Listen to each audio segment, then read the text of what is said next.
Sally, we recently saw 2 Israeli soldiers accused of raping a Palestinian detainee in a military prison being cheered by supporters, by ordinary Israelis while arriving in the courthouse in Jerusalem.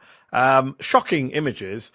What does that say not only about the Israeli military and the support for the Israeli military, but the dehumanization of Palestinians across Israeli society? What did you feel when you saw those images?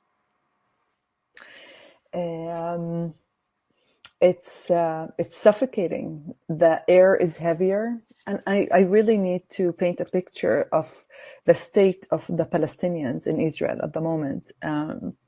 We are heavily persecuted and arrested, students getting, expelled from universities, doctors and nurses being, dragged out of hospitals that they worked in for 40 years,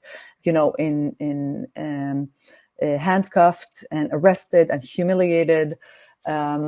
Obviously, we're also talking, about a high level of poverty, of unemployment, of an epidemic of violence and organized crime, hundreds of thousands of pieces of arms, under policing when they need to collect those arms, over policing when it has to do with any political activity.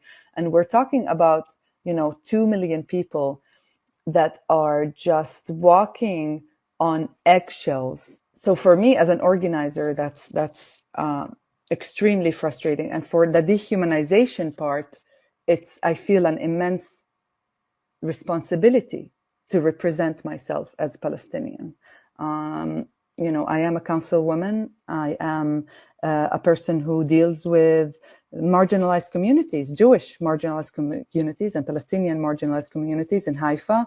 I deal with public education and with social justice and with poverty and security. And I think that's my way to face that dehumanization and tackle it, and really just have a chronic optimism that, listen, if I don't have that, if I don't believe that the Israeli society can see me as human, that can see the children in Gaza as human. My baby is Palestinian. If they can't see her as a human, then I have no place in there. And I refuse not to have place in my own homeland. I refuse that.